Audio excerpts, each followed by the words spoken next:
The Web Content Accessibility Guidelines are basically a list of things that we can do to make our digital asset accessible to people with disabilities. It's really all it comes down to. They're technical standards for accessibility, and they are guidelines that are created by the World Wide Web Consortium under their Web Accessibility Initiative.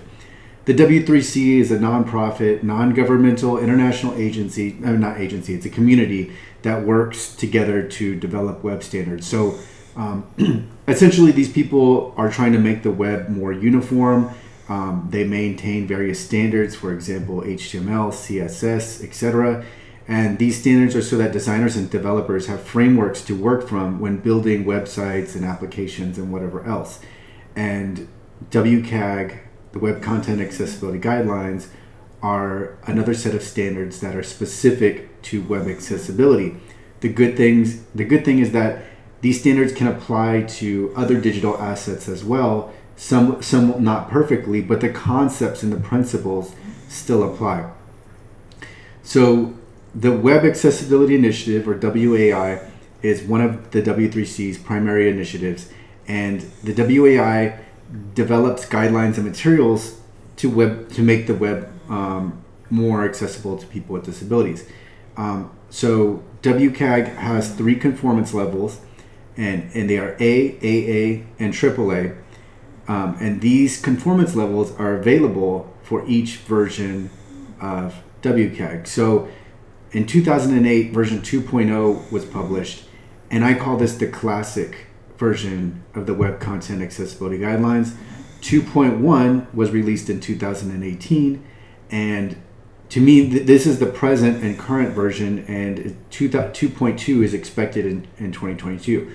Now, when I say all of those versions, it can sound like more than it is, but what's important to remember is that each version builds on top of the previous version. So nothing is undone. 2.1 didn't undo 2.0. All 2.1 did was build on 2.0. And that's the same thing with 2.2. 2.2 will build on 2.1. So what happens is in each successive version of WCAG, they add additional what are called success criteria. These success criteria are basically requirements to meet the version and conformance level for accessibility. So version 2.0 conformance level AA consists of 38 different success criteria. So these are 38 different things that you need to account for or incorporate into your website or other digital asset. And if and so what you're trying to do, what you're striving to do, is that you're trying to get to the point where you're in full conformance with a given version and conformance level. So if you are conformant with version 2.1 conformance level AA, you're doing a really good job, and that's where you want to get to. And that in 2.1 AA has 50 different success criteria. Now, not all success criteria are equal. Some are more difficult to meet than others. Some are more technically complex. Some require more manual work and effort. And others are very easy. So a few we can account for in a few seconds. So for example, assigning a language to a web page, we can easily go look and make sure that our language is set on our web page in the HTML, and usually it is by default.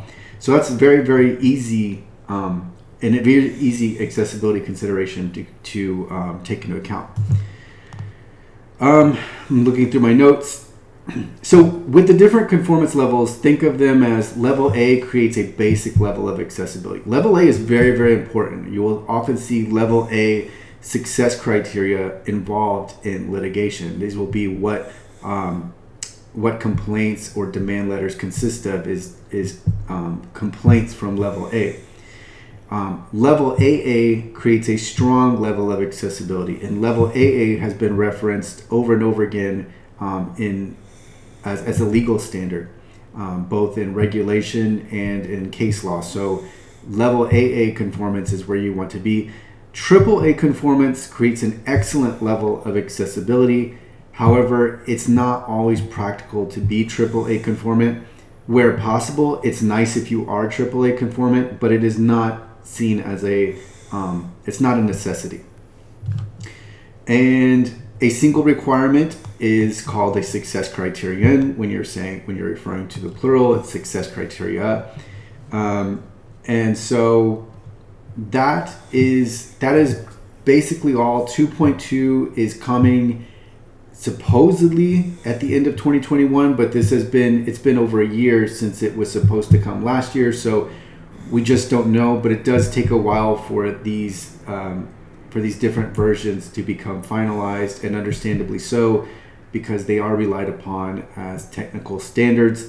3.0 is being worked on, and I'm not even concerned with 3.0, and I don't think anybody else should be either.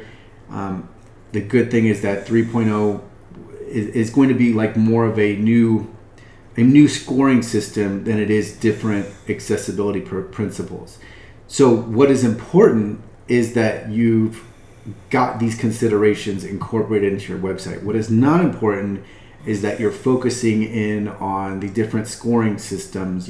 That's not where the focus should be. The focus should be on making sure that you have made your website or your other digital asset flexible, so that multiple people with different disabilities and different degrees of disabilities, using all sorts of different environments, browser combinations, assistive technology combinations, and whatever else, making sure that your asset is accessible to them. And so that is it on Wcag. It stands for the Web Content Accessibility Guidelines. If you are if your digital asset is not web based, then you can still look to the Web Content Accessibility Guidelines for guidance, because it's going to have all of the applicable principles that you need to take into account. Further, there is it's not official, but it is a document, a draft that the WAI has published to help people who are making web apps, mobile apps.